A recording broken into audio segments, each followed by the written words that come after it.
An MCP server running locally with no authentication is relatively safe because only you can connect to it. But the moment you share a server, expose it over HTTP, or connect it to a multi-user host, you need to think carefully about who can call which tools and with what credentials. In this episode, we cover every security layer you need for a production MCP server.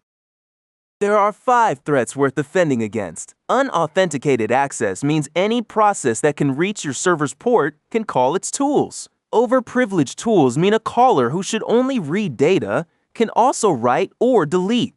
Leaked secrets mean API keys ending up in log files or environment dumps. Prompt injection means malicious content in a retrieved document, tricking the model into calling a destructive tool. And missing audit logs mean no record of what happened when something goes wrong. For HTTP transport servers, we validate an API key on every incoming request. We store a comma-separated list of valid keys in an environment variable.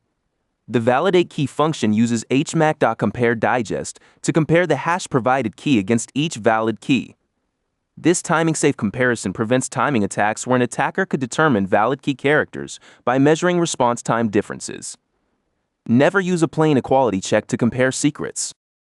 OAuth tokens expire. The OAuth token class tracks the access token, the refresh token, and the expire time. The asExpired method checks with a 60-second buffer so we refresh before the token actually expires rather than after a request fails. The refreshed method calls the token endpoint with the refresh token and returns a new OAuth token with the updated values. Before every API call, we check is expired and call refreshed if needed. Scoped permissions restrict which tools each caller can use. We define a scope for every tool from a simple 3-tier system of read, write, and admin. Each API key maps to a set of scopes that caller is allowed. The check permission function looks up the required scope for the tool, checks whether the caller's key has that scope, and raises a permission error if not. We call this at the top of every tool handler before executing any logic. The confirmation guard is a simple but effective defense against prompt injection attacks. A malicious document might contain instructions telling the model to delete files. If the model follows those instructions, it will call delete file, hit the guard, and be forced to show the operation to the user before proceeding. The set of destructive tools is defined at the top of the file, so it is easy to add new ones. We call require confirmation at the top of the call tool handler before any permission checks. Every tool call should be logged for audit purposes.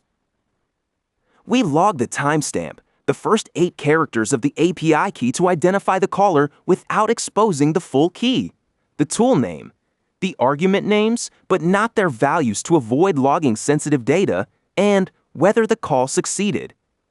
Writing to a structured JSON log means you can query it with any log analysis tool to answer questions like who deleted that file and when. Never hardcode secrets in your server file.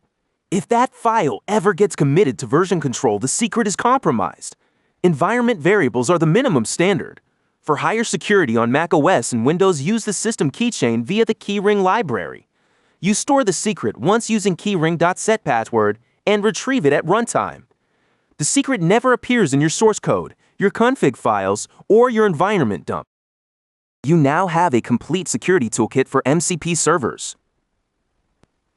Timing-safe API key validation, OAuth token auto-refresh, scoped permissions per tool, confirmation guards for destructive operations, audit logging, and safe secret storage. In the next episode, we go deeper into Claude Desktop specifically, how to manage multiple servers, how to debug connection issues, and how to use the developer mode to inspect every message. Subscribe so you do not miss it. See you in the next one.